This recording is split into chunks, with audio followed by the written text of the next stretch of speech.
Bueno, pois empezamos agora esta como debate aberto, non? E, bueno, agradecer a todos os poñentes de hoxe pola mañá, que novamente vemos esa implicación e ese cariño co que fan as cousas.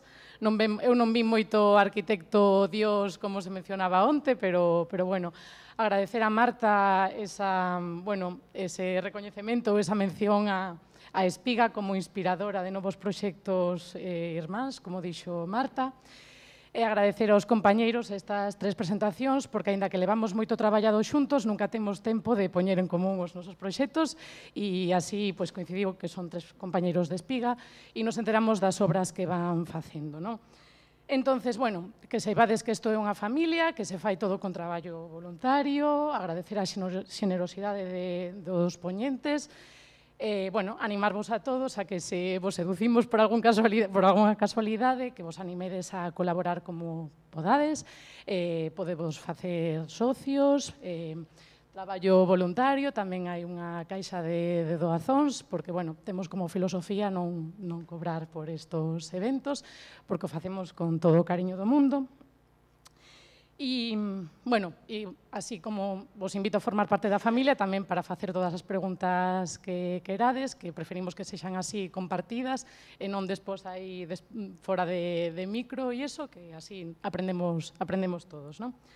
Entonces, bueno, a idea destas xornadas, e sobre todo desta mañá, era un pouco a parte con a administración, que xa se mencionou onte, non? E como trazar esos lazos con a administración, non? Sempre con unha mirada positiva de futuro, non?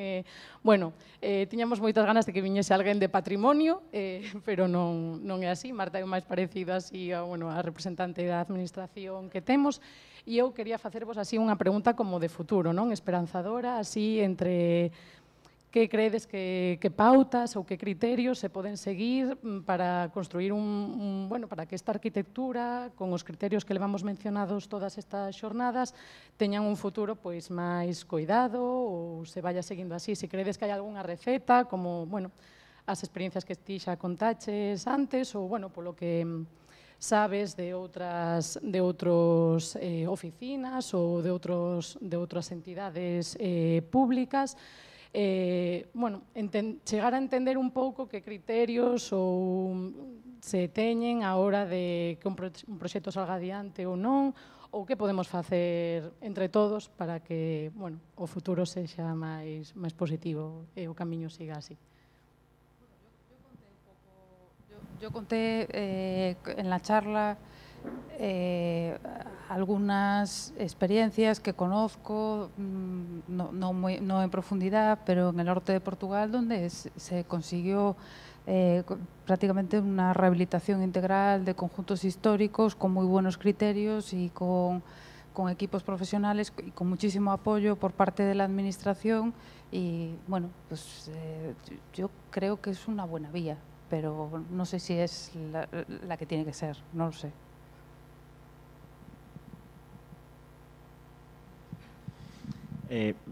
Nesto sempre pensamos que hai dos bandos, non? Os bons, que somos nós, que estamos fora na calle, peleando así, e os malos, que son os que están nas oficinas, dicindo, non, isto non se pode facer, isto non, non. A realidade tampouco é esa, non? Por sorte, non? Hai algunhas oficinas ou algunhas administracións coas que temos máis dificultade de intercomunicar, non? De formar parte do mesmo proxecto, porque, ao final, entendo que rehabilitar os cascos históricos, manter a arquitectura vernácula popular que temos, debe ser parte de todos, todo o esforzo de todos, non? Entón, deberíamos estar un poquinho máis en liña, ou polo menos poder intercambiar opinións, non? É certo que hai oficinas ou institucións ou administracións ou persoas en concreto con as que non se pode falar, non? Pero hai moitas que sí, non? Ainda que non estemos de acordo, non? Eso que hai que intentar buscar, non? Non sei se, como falabas de Portugal, non? Incluso a administración intenta involucrar a xente para que entendan un pouco como se fan as cousas, incluso que aprendan a utilizar ou a ver como pode ser unha vía, non? Pero, dende logo, o que temos que intentar é buscar máis contacto, máis intercomunicación, porque, ao final, ainda que non estemos de acordo en moitas cousas, en outras sí, non? Pois a partir de aí, traballar, non? O sea que, ainda que a cousa en algunhas administracións está difícil, pois temos que seguir loitando por eso, non? no chegar a administración como un ogro que nos vai comer, non? Non sei.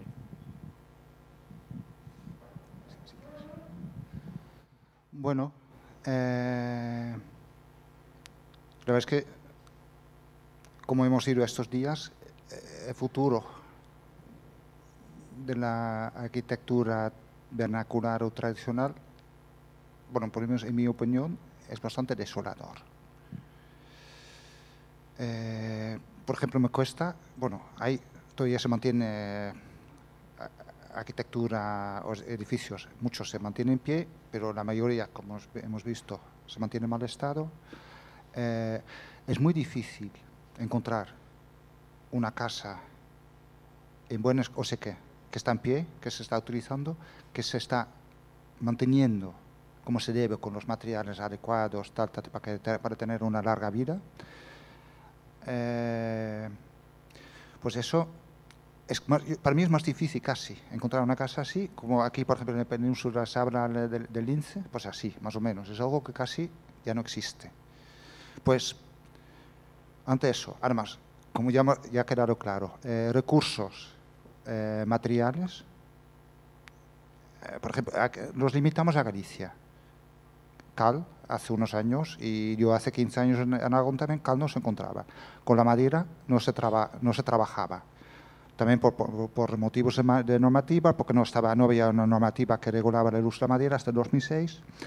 Entonces, la mayoría de los arquitectos no se atrevía a utilizar la madera, porque entonces, si había un problema, entonces te jugabas la profesión. O sea que era casi, había que atreverse.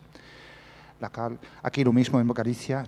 Ahora empieza a haber un suministrador, que nos suministra por fin calgrasa en pasta, pero si no hay materia prima, y con las herrerías, con las materias... A ver, aquí yo en Galicia, también estoy hablando del año 2000, quería rehabilitar una vivienda en las Rías Bajas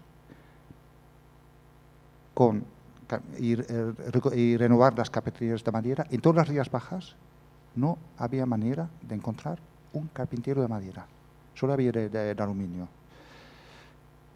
Hasta que tuvo que recurrir, mediante amigos comunes, a un carpintero alemán que vivía en la Costa de la Muerte, con el que he trabajado en más proyectos, como este que acabo de enseñar, otros dos, pero así es la situación. Y los oficios, pues nosotros, Simón Noyer, hemos organizado jornadas de cal, lo mismo que Espiga, pues hay dos personas en las universidades trabajando en los temas, hay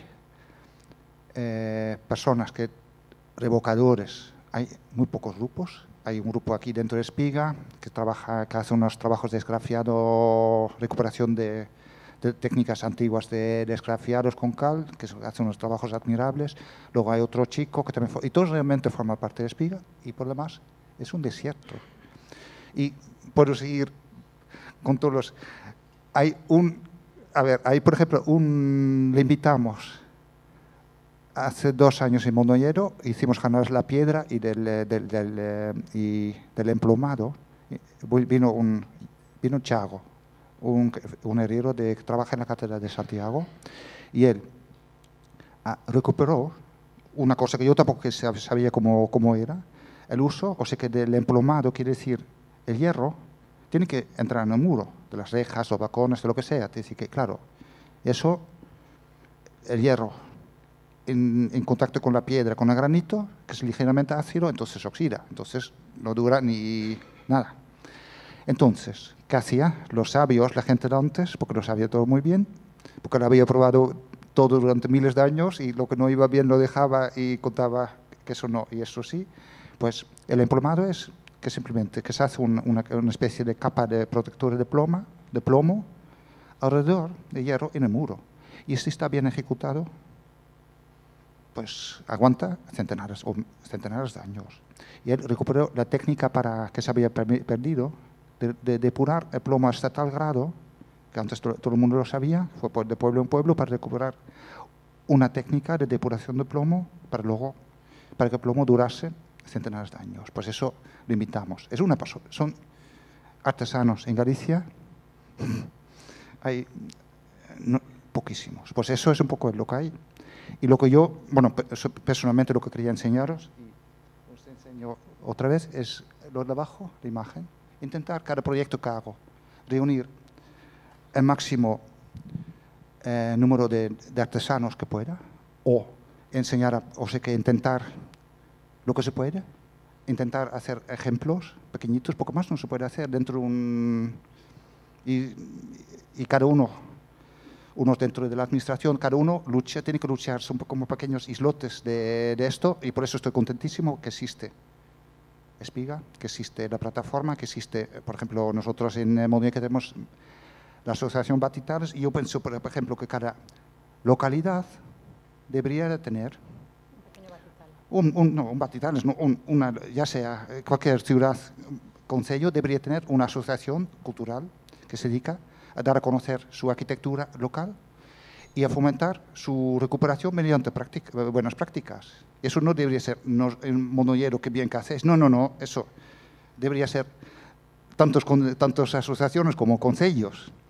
Y, por ejemplo, es que se pueda y luego hacer conjuntamente distintas acciones para ir. Además, todos nos tenemos que dar cuenta que patrimonio es patrimonio. El patrimonio hace 100 años era la Catedral de Santiago, era 3 edificios que a mí realmente, sí, son interesantes, pero a mí me interesa el patrimonio de conjunto, que son todos los edificios tradicionales anónimos, olvidados, todo lo que sea. Eso es un patrimonio colectivo, común, de todos. Y no solo es de patrimonio que está en Santiago, que es de la administración, no, eso lo tenemos que cuidar entre todos. Pero tenemos que aprender, yo también, y todos, cómo mantenerlo, con qué técnicas, con qué materiales. Es aprender, volver a pintar tú mismo tu casa, tú mismo encalar tu casa, tienes que hacer, y pues esas cosas. O sea que hay un panorama desolador, pero hay que tomar acciones y hablar poco, y hace muchos, no distinguir entre que sea un arquitecto, un artesano. Yo, por ejemplo, en mis obras soy uno más, o sea que siempre les digo, aquí estoy, yo soy igual poco el aceite que está en el motor y poco más, porque no sé de nada. Vosotros sois cada uno de vuestro oficio, me fío de vosotros y cada uno a lo suyo. Hay que formar equipos y esas cosas. O sea que tampoco, como ayer hubo un rato, se ha hablado mucho de los arquitectos, pero para mí es una pequeña crítica, porque los arquitectos realmente no tenemos nada que ver con la arquitectura tradicional, porque eso existía precisamente sin ellos. Pues eso. Y entre todos tenemos que concienciar. Yo creo que esos días, esos jornales están pensados para eso. Pues dejo a Julio.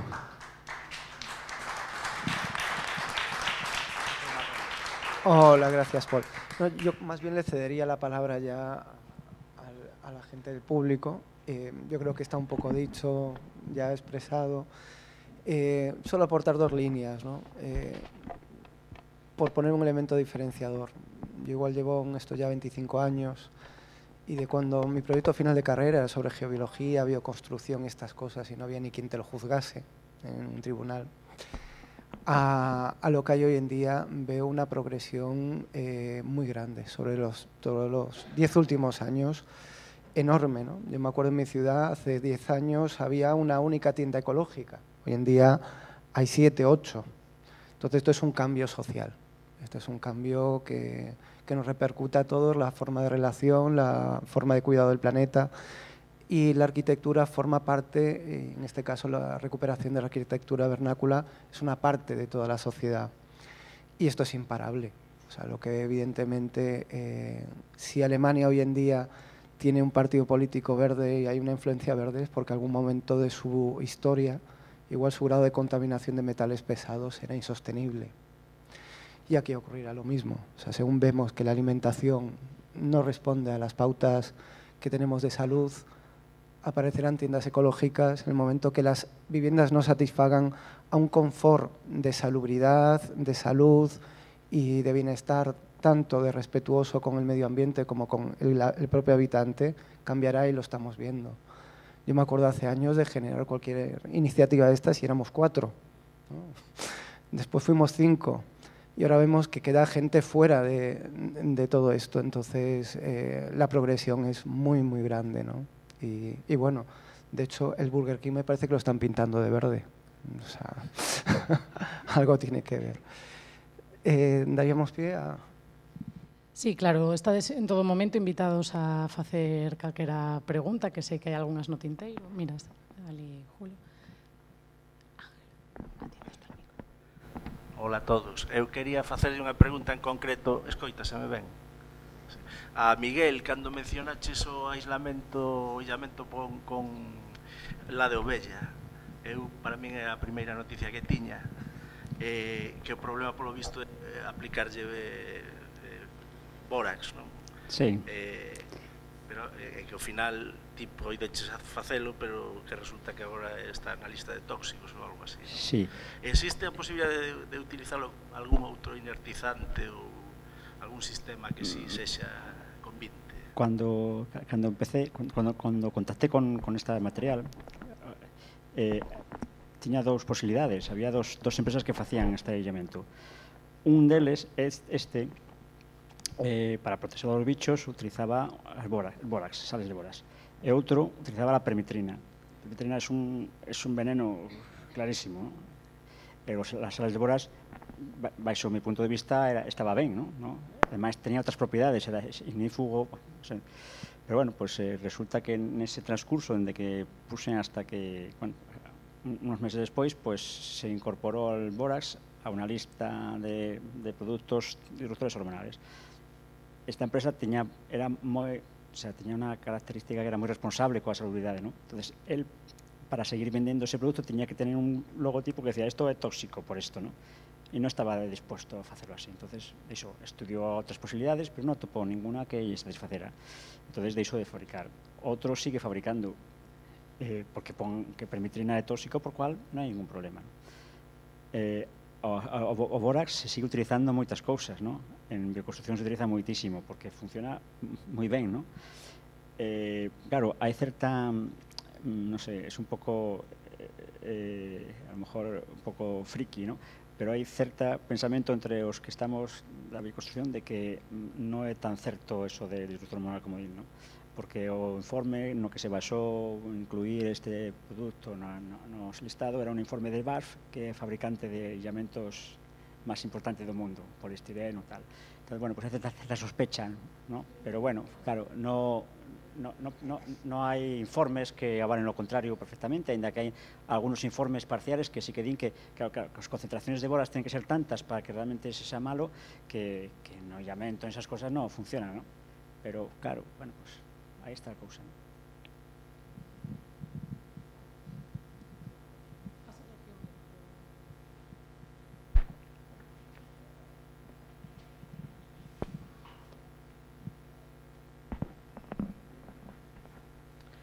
Hola. Bueno, quería falar do bórax. O bórax é un produto que evita a propagación rápida do lume na madeira. Podese mezclar con agua ou con aceite. Dicen que é un pouco nociva, pero sempre en grandes cantidades. Aí vai todo na dosis, non? De certo, non se pode botar máis que sobre o 60% nun litro de agua. En aceite, para madeiras onde se ve que a la vista, pois, botase o 45 gramos por litro de agua ou por litro de aceite. Eu tiño experiencias de casas que, por unha estufa, en Vila García ou en Ourense ou en Leiro, pois non ardeu a casa porque estaba tratada con boras, pois se non ardería, non? É curioso, eso hai que vivilo, vale?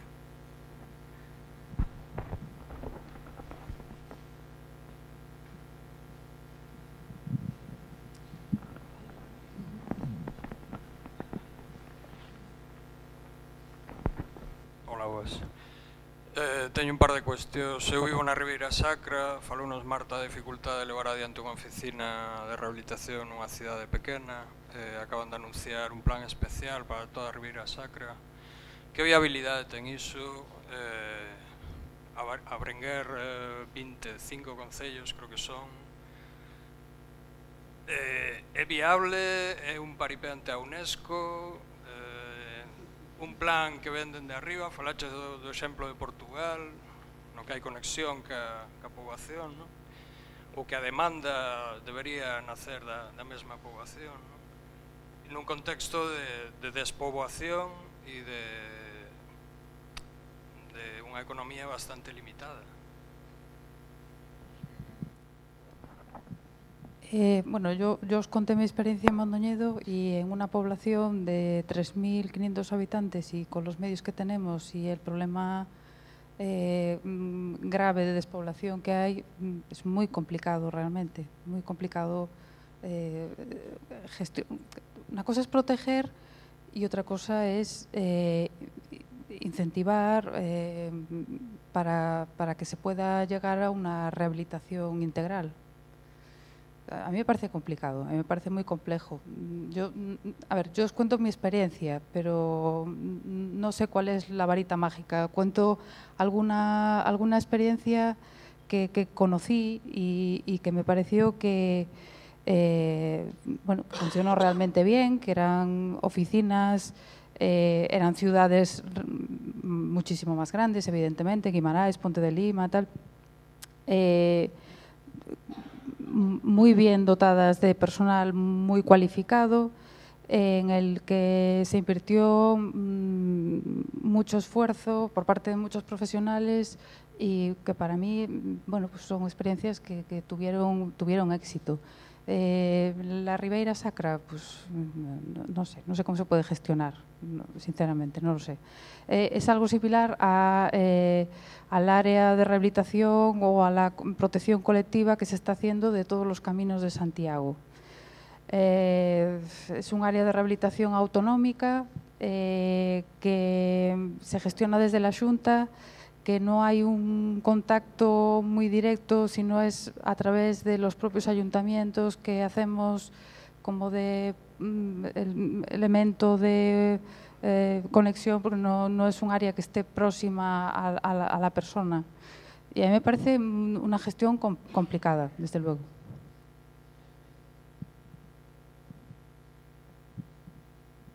Bueno, non sei se isto resposto a pregunta, pero sí que dá... Marta abriu os ollos así moito cando fixeche a pregunta da complexidade, sí. Perdón?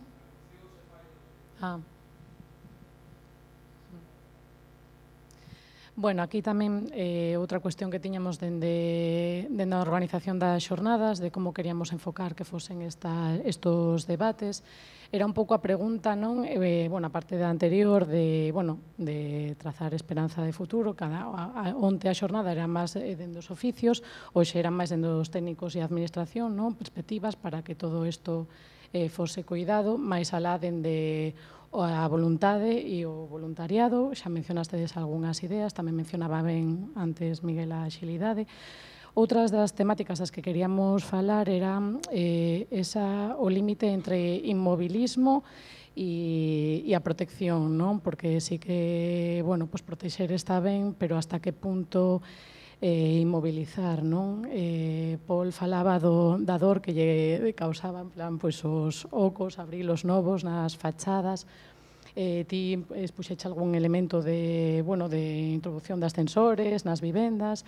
Miguel tamén, por exemplo, señalou ali no Galiñeiro, non? Como marcabas a preexistencia do muro, diferenciando a da nova construción a maiores.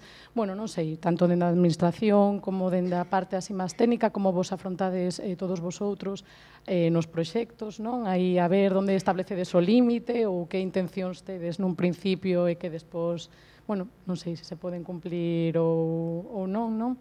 Era un pouco eso o debate que buscábamos así, eso, entre protexer e inmobilizar, non? Antiguamente as iglesias iban evolucionando dun estilo a outro e parece que agora xa ten que quedar todo así, non? Por un lado, como estaba, estático, e non se pode intervir moito. Non sei se tedes así algunha enfoque que soledes vosotros así utilizar para os vosos proxectos. No, pero otra cosa, lo que ya he dicho antes, lo de por encima, es que es útil que haya normativas, de figuras de protección, no sé qué, no sé cuánto, que haya normativas estéticas, por encima de las normativas, por encima de las prácticas también que hay que educar a los técnicos, a los artesanos y todo eso por encima, y eso ya lo dije antes, hay que concienciar a todos los que tenemos el patrimonio común, a cuidarlo. Y eso es una labor cultural, educativa, que es fundamental. Porque si no hay, que no es que, a ver, patrimonio quiere esto y si no nos castiga, no sé qué, porque no es eso.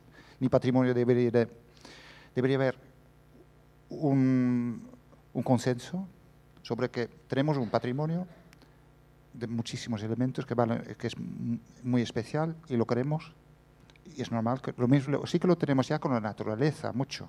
Antes un árbol era una cosa, bueno, para hacer madera y poco más, o sea que el valor ecológico no existía directamente, era implícito, luego cambió. Eso simplemente con la arquitectura tradicional, y en mi opinión ese proceso tiene que ser el proceso natural que de que esté todos y todos lo cuida, y punto. Y eso es el camino. A ver, yo creo que la administración tiene que, tenemos que tener un poco de sensatez y, pues eso, que se pueda colocar un ascensor en una vivienda de un casco antiguo.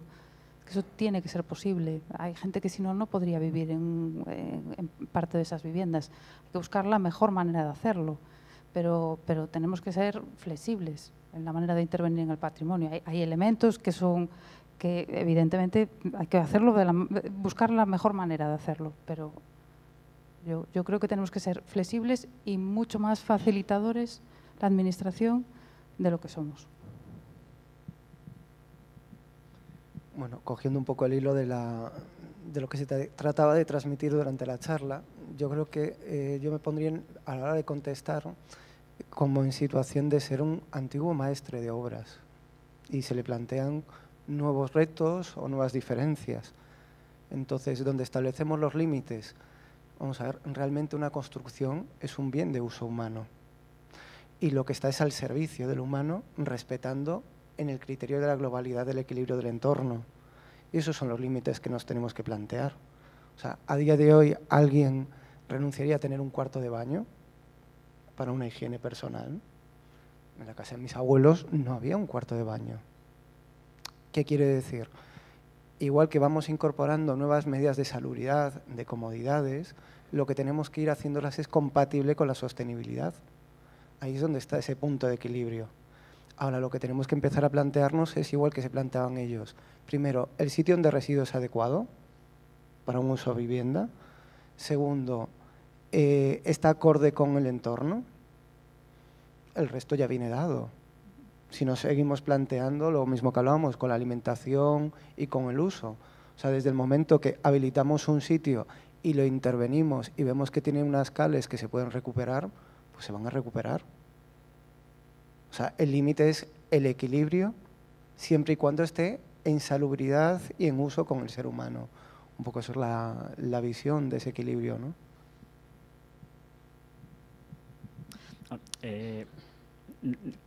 Na hora de afrontar un proxecto no que te atopas algo que está feito, pois, no punto de vista, o primeiro que temos que pensar é que na sostenibilidade. É dicir, se temos algo feito, para que vamos a tiralo, non?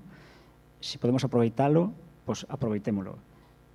E se temos que introducir as novas funcións, que hai que introducir as novas necesidades, pois habrá que ver la forma de no, digamos, de ir de forma natural, como decía tamén Paul, ¿no? sobre o que temos, ¿no? De forma global, é certo que non podemos mantener todo o patrimonio construído que temos se non o usamos, ¿no? E hai moitas partes da xeografía que non se usa porque non hai xente para usalo, ¿no? Entonces, eso é imposible. Entonces, non podemos. O primeiro, entonces, que temos que facer é pensar como poden sernos útiles as construccións que temos, ¿no? Como poden cambiar de uso, como podemos usarlas, porque se non é necesario, pues van a caer. Lóxicamente, non podemos invertir cartos que non temos, ni recursos que non temos, en mantener tanto patrimonio como temos, ¿no? Pero o importante non é a globalidade, porque aí non podemos intervenir personalmente, ¿no? Pero sí, no momento de intervenir unha obra, o plantexamento que fago é dicir, o que temos, aproveitalo. esta casiña que presentei aí, moitos casos tirarían a casa e farían unha nova e xa está, non? Sin embargo, había cousas que ten valor aí, non? E hai que recuperarlas. O que non se pode recuperar hai que renovalo. Se conseguimos introducir materiais que son compatibles aos que hai e que proporcionan confort aos habitantes e salubridade, pois eso é, non?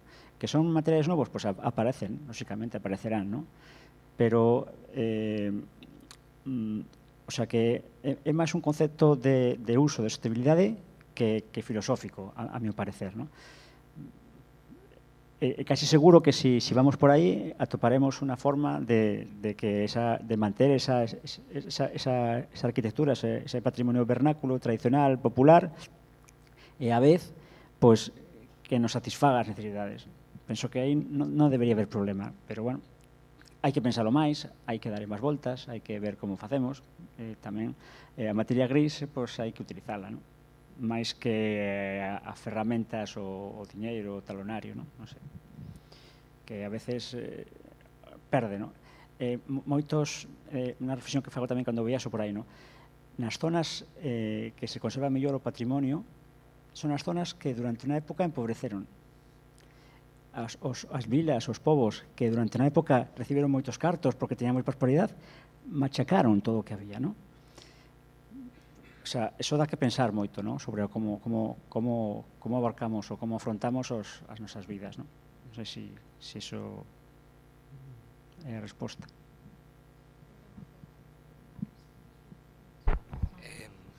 Falando desto que estábamos falando ahora, hai unha cuestión que vai coas instalacións técnicas, máis que as estruturais, que son principalmente a acometida de auga e a acometida eléctrica. E non sei nese sentido si hai algo que poda converger entre o bioeficiencia e a posibilidade do que estamos falando, de ter un ascensor, de ter luz, principalmente en dos aspectos. Por exemplo, no tema da auga sí que está bastante avanzado en canto a aproveitamento da auga que se fai de desuso, a máis a de uso. Pero, por exemplo, na electricidade casi non se fala nada. Falou antes Xulio dun convertidor de 220-24, ou, bueno, de alterna continua, pero non se fala tanto tampouco nin da canalización, que pode representar un problema nunha estrutura de pedra, ou no produto final, que é a contaminación que pode producir, contaminación lumínica. Non sei nese sentido se ten algo avanzado. E despois, por outra parte, xa máis concreto que a cara Marta, hai como un falso mito, unha faladuría de hai cabazos que se poden tirar, hai cabazos que non se poden tirar, isto está por patrimonio, aquí vai intervir, este cabazo ten menos de 30 anos, pódese tirar. Hai algo sobre eso claro e conciso? Empezamos pola última. A ver, en el caso de Mondoñedo, os cabozos, os hórreos están todos protegidos, son todos anteriores ao 1900. Temos 664 hórreos catalogados no Concello.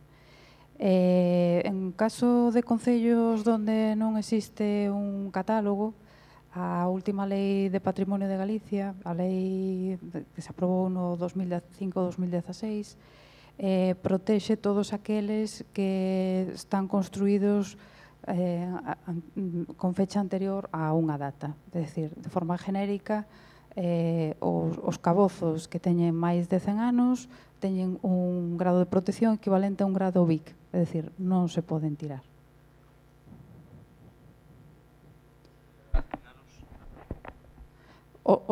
Bueno, por exemplo, en Mondoñedo únicamente temos 2 ou 3 cabozos de ladrillo que están sin catalogar, o resto están todos catalogados. É dicir, todos os que son anteriores a unha data están automáticamente protegidos.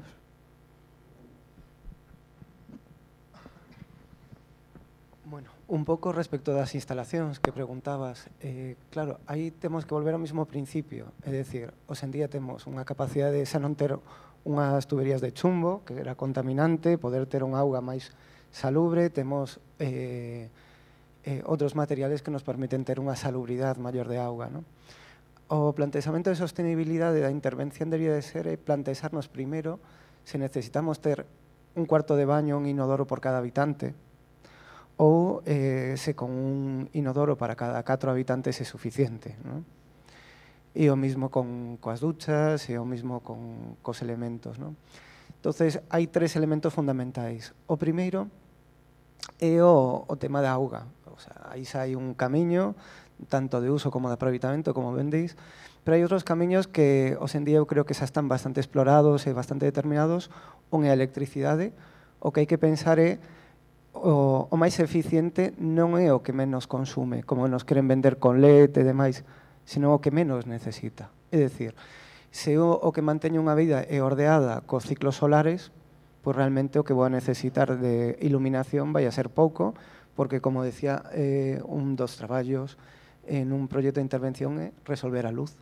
Se non resolvemos a luz, pois a intervención pois e o consumo eléctrico vai añadido, non? Poña antes, Miguel, un exemplo con un solar tube, non? Pois é o mesmo, xa queda resolta. O sea, a mellor electricidade é a que non se consume. Entonces, nós, por exemplo, cando facemos proxectos, estamos mirando que con 3.000 vatios de potencia cubrimos as necesidades dun fogar amplio. En cambio, por normativa, nos piden que ten que ter 5.000 ou 9.000, non? Un nivel de electrificación medio ou alto, non? Pois se pon 3.000. ou se pon 1.500, que lle den polo saco. O sea, vamos a ver. O que terá que ser adecuado coa vivenda as condicións de uso, non o que unha norma te dice que ten que ter. ¿No? O que ten que decir é a consecuencia e a coherencia de vida das persoas. Entonces, na electricidade, o primeiro que hai que pensar en iso. O segundo que hai que pensar na electricidade é que sea biocompatible coas persoas. Por exemplo, algo que atopamos frecuentemente, incluso o reglamento de baixa tensión indica que as rozas son verticales, nos cabeceros das camas atopamos rozas horizontales unindo os enchufes conmutados. Bueno, pois xa temos unha radiación eléctrica, electromagnética a 20 centímetros da cabeza onde dormimos que nos está afectando. ¿No? Pois o que teremos que buscar é solucións con iso. Hai sistemas de empantallamento, hai sistema de baixo consumo, as horas en que consumimos tamén esa electricidade. ¿No? Outro tema importante con consumo e instalacións, falamos de, hoxe en día, aparte aquí en Galicia, o que me sorprende moito é a obsesión coa calefacción, que debemos de pasar moito frío, todos, non? Non vivimos aquí a menos 30 grados. O que temos é un clima húmedo, pois o teremos que resolver aplicando cal donde corresponda, barro, a capacidade de humectación do barro con 2 centímetros de reboco de barro nunha parede interior e a regulación hidrotérmica é brutal. Xa temos un aforro enerxético. E despois o concepto que é o confort térmico, que é algo que non se explora. E moitas veces igual hai que explicalo. Igual que a electricidade, a mellor enerxía de calefacción é a que non necesitamos.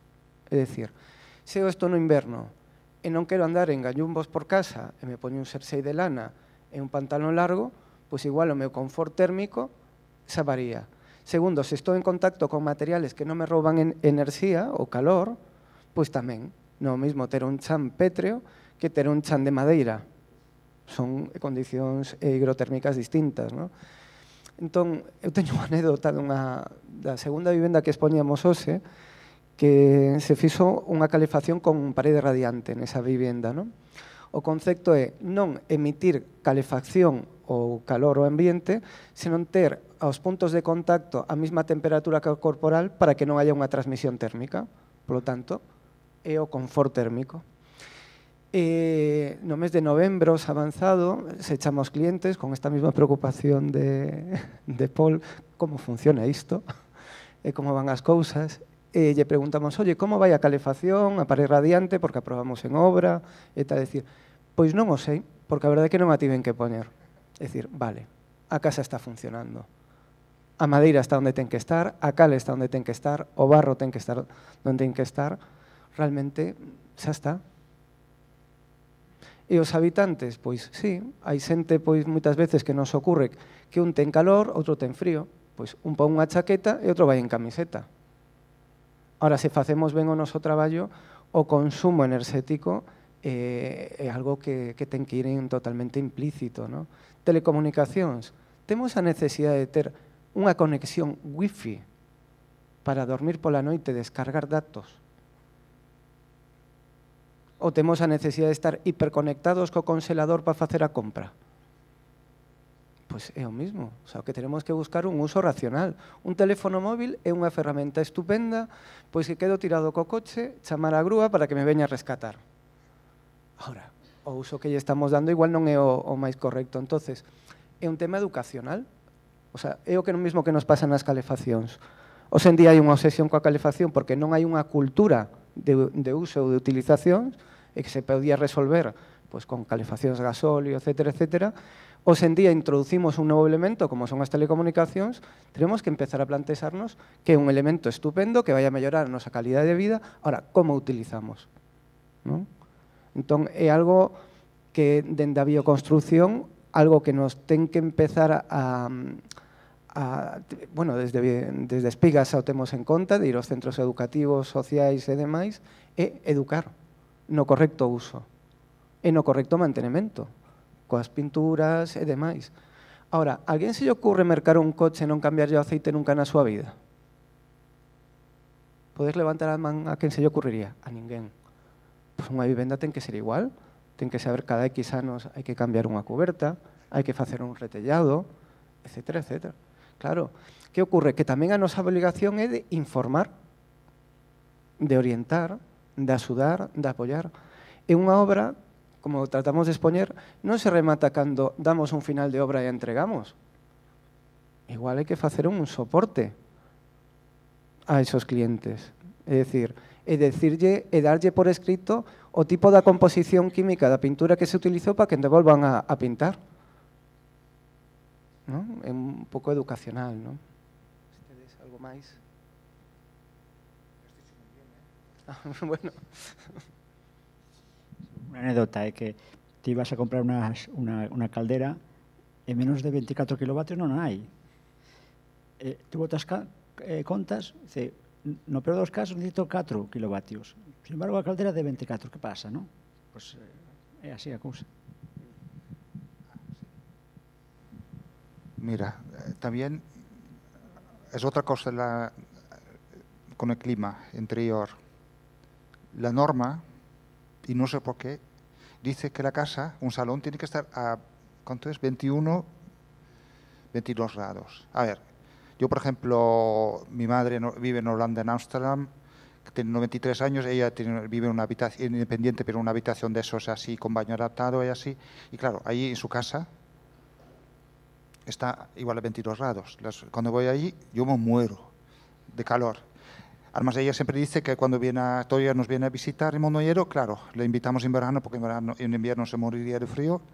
Y claro, dice que tiene que estar a 20 grados. Y además controla dónde está el termómetro. Si ve que está a 20, está contenta. Sí, estoy seguro, porque a veces no hace esa temperatura y no sé. A ver, yo por ejemplo, en casa, en invierno, me gusta, ponemos un jersey, lo que dice Julio, ponemos un jersey, ponemos al lado la estufa. No hay cosa más bonita que una estufa, una cocina económica, algo que es un calor envolvente que te atrae como una mosca. Una mosca viene a la luz, ¿no? Pues yo, y veo que todo el mundo hacemos eso, cuando hay una fuente de calor, te agrupas alrededor. Lo más bonito en la casa que vivíamos antiguamente, la Callera en Aragón, era un sitio donde la gente se agrupaba, y aquí también era lo mismo, se hacía fuego en el suelo y todo el mundo se agrupaba y se hacía la vida allí. Y esa sensación aún tenemos en invierno. Ahí te encuentras cobijo. A ver, tú no te arrimas a un radiador ni a un suelo radiante, eso lo digo así, ¿eh? Y luego en verano, vale, pues si hace mucho calor, por la noche, abre las ventanas, durante el día, ciérralos. Es que hay muchos sistemas que nos hemos olvidado, y las casas, y por eso digo, he dado los ejemplos de las adaptaciones bioclimáticas, y Julio dice también, y no hay nada malo en sentir, por ejemplo, yo no entiendo por qué la normativa no simplemente dice esos 22 y no simplemente 17 grados, o un mínimo, porque a menos de 17, la verdad es que con 15 grados, que en casa también puede llegar, dices, uy, hace un poco de fresquito, pero sobre todo también porque trabajas con el ordenador y no te mueves. Si tú estuvieses haciendo un trabajo normal, que es moverte, hacer algo, no necesitas mucho calor. Es que es una cosa, y Y toda la normativa está basada en esos cálculos que son absurdos, en mi opinión. De que Claro, a normativa fala de valores, pero non fala de confort térmico. E o confort térmico ben regulado por temperatura e grado de humedad. Por exemplo, este caso que falábamos antes, el decía que estaba mellor con 17 grados nesta vivenda que se fixera, estaba ao lado do mar, ademais, que na súa primeira residencia, que era un piso na cidade que necesitaba ter 22, 23 grados, porque non tiñan materiales que regulaban o grado de humedad. Entonces, o que hai que empezar a falar é dese gradiente de confort térmico, de que respiren pois, as casas, empezar a estudiar a bioloxía humana, que temos 3 capas na piel, cada unha que función ten, os nosos órganos, como funcionamos, etcétera, etcétera, e pensar que a finalidade para esa. Por ejemplo, comprueba, por ejemplo, a ver, un suelo, por ejemplo, de mármol, o un suelo, por ejemplo, de barro cocido, con los pies descalzos, un suelo de barro cocido es una maravilla también. Y un suelo de madera, que también, y lo que dice Julio, y las paredes lo mismo, según qué material, la sensación cambia totalmente. Que no tiene, y eso es mucho más importante, esas sensaciones. Además, una casa dentro, no es una cuestión de esto de media, es una casa es un conjunto de sensaciones, percibidas e impercibidas, ¿no? Es una cosa tan compleja que hai muchos factores que influyen. Outra cosa que fala o compañeiro cando preguntou, ¿no? É certo que nas instalaciones na bioconstrucción é onde eu atopo máis problemas, ¿no? Seguramente ten que ver porque antes as vivendas tradicionais, o histórico da vivenda, non había instalaciones prácticamente, ¿no? Ahora, nos últimos 50, 100 anos, introducimos tantas instalaciones na casa que na casa moderna casi o máis importante da instalación. Entón, se volvemos un pouco a vista atrás, tenemos que empezar a ver, como decían mis compañeros, ¿no? Cantas instalaciones necesitamos realmente, ¿no? E iso é o primeiro. O máis bio é o menos, ¿no? A casa máis bio é a casa máis pequena que necesitas, ¿no? De feito, xa se decía antiguamente, ¿no? Ten terra canta podas, pero casa na que quepas. Non facía falta nada máis, non? Pois con as instalaciones pode pasar un pouco o mesmo, non? Pasa que temos, claro, cada temos menos historia, menos maestros de obra instaladores aos que preguntar, non? Porque non había, non? E aí temos un problema ou temos máis dificultades, non? E constructivamente, claro, cando introducimos moitas instalaciones no hai venda, temos problemas. Sobre todo para integrarlas, depende de en que casas, en que estruturas, pois temos problemas, non? Claro, de feito aí va eso, no sentido de que, a ver, é obvio que canto menos uses, menos vas consumir. Esa é a eficiencia pura. Pero tamén é inevitable, obviamente, pensar que eso, que non vamos a prescindir de internet ou de ter unha lavadora ou do que sea. Por exemplo, no caso concreto da luz, do que é a luz, claro, óptimo é aproveitar todo o recurso da luz natural. En Galicia en concreto, un recurso limitado en canto a horas, incluso un recurso limitado nunha reforma, porque podes atopar de que eso, de que non este ben orientada ou o que sea. Entón, ahora acabas de dar na clave do que quería preguntar. En canto a vernáculo, quero dicir, había iluminación. A iluminación podía partir da lareira ou podía partir das candelas. Entonces, o que sí que vexo é unha tendencia desmesurada en canto a proyección de luz, pero non de luz indirecta.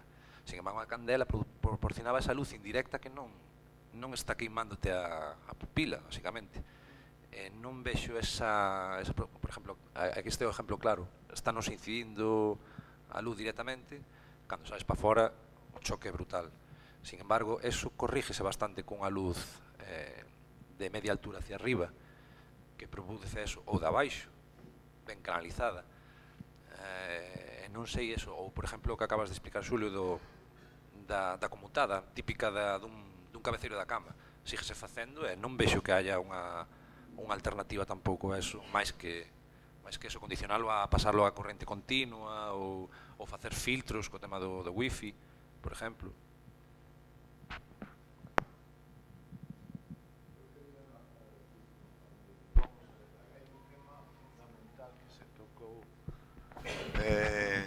por varios de vos, é o tema precisamente da iluminación.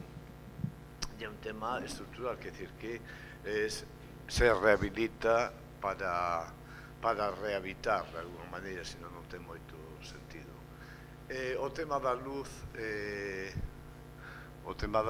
é moi importante hoxe en día, forma parte, decir así como as vivendas, os ocos eran mínimos, hai que modificar eses ocos de alguma maneira, e iso afecta as fachadas, afecta, que decir, é un tema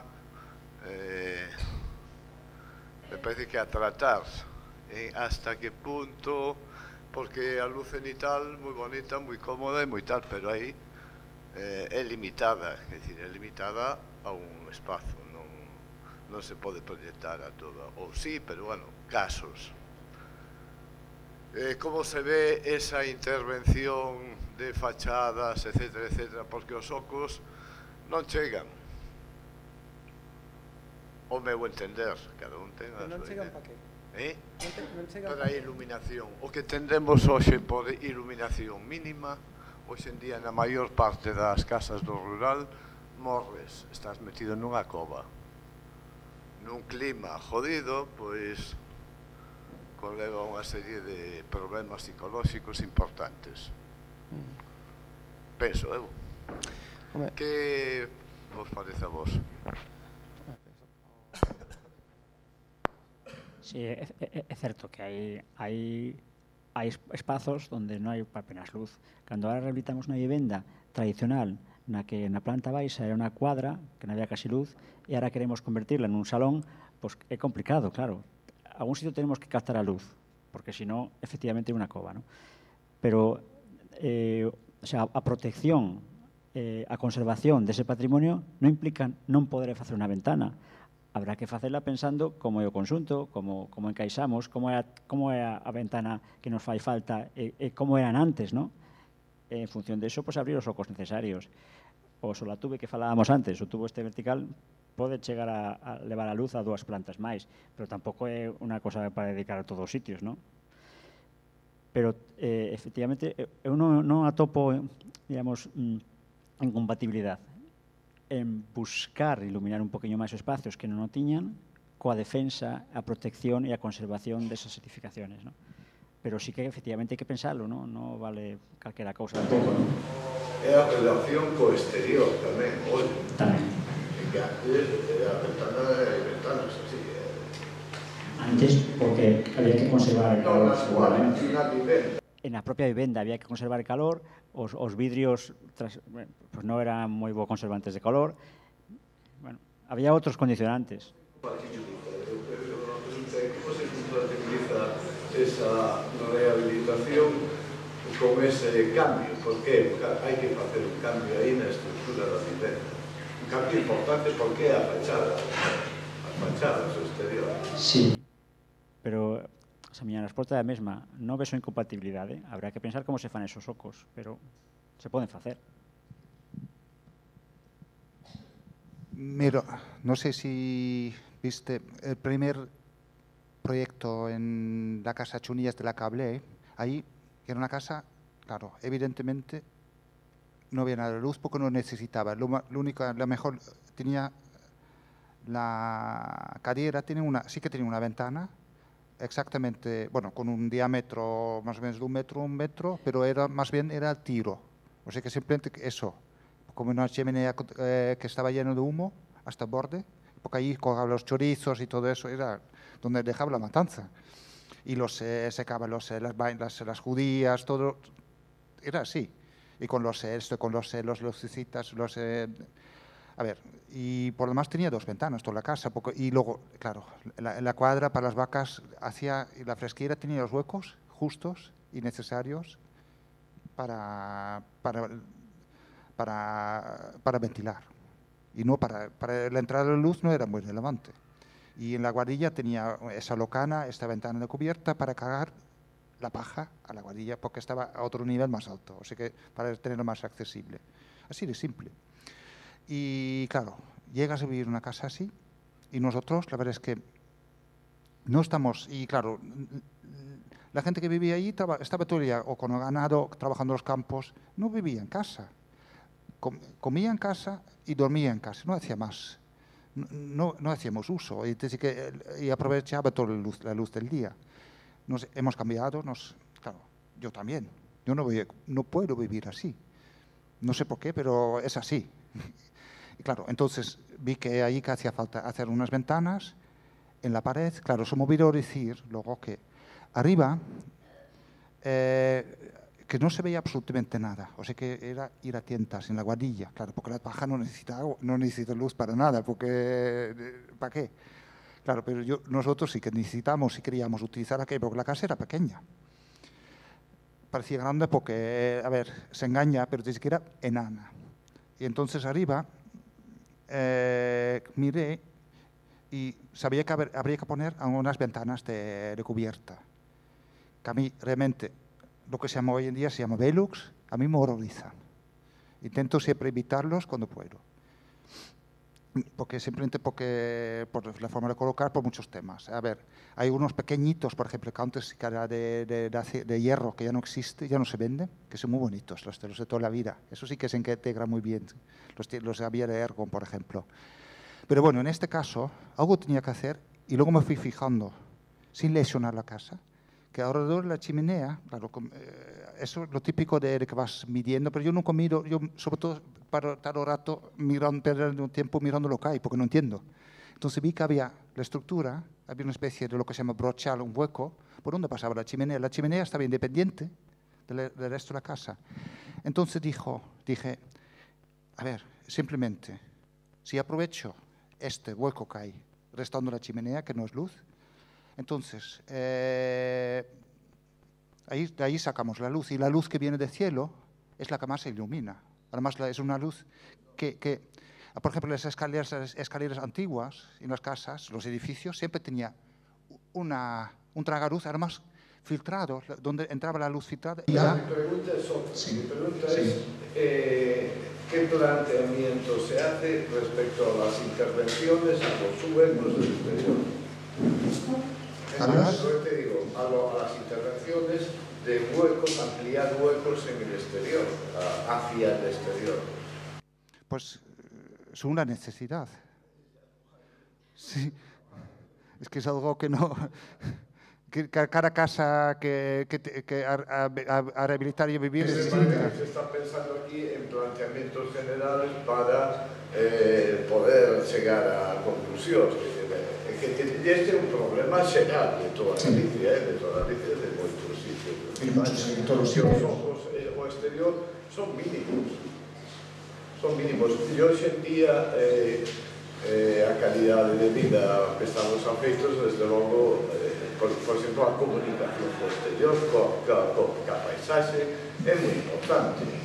Totalmente de acordo, a verdade é que sí. Bueno, creo que máis ou menos algunhas ideas xa mencionaron, que non ven incompatibilidade algúns en abrir os ocos que se vexan necesarios. Mencionaron tamén alternativas como Solar Tube ou a lectura esta da vivenda dunha zona da cuberta que tiña un tratamento distinto e aproveitar eso para abrir un oco sin danar os muros, non? Entonces, bueno, creo que son así algunhas alternativas que deron. Tamén mencionou Paul que en algúns casos, bueno, pues que preferiblemente alargarlos hacia abaixo en lugar de ampliálos, pero, bueno, que como non hai recetas así universales e en cada caso, pero despois tamén un exemplo de Miguel, pues abriuse unha galería hacia o exterior, non? E, bueno, que un espacio vivideiro ali no exterior para ter ese momento de luz. Bueno, creo que houve unha así idea xa mencionada. De todos modos, podemos seguir debatindo nun viño que vos invitamos a tomar aí fora. Tamén imos a abrir o bar. E, bueno, con isto, darvos as gracias a todos pola vosa asistencia e dar por terminadas estas xornadas. Moitas gracias.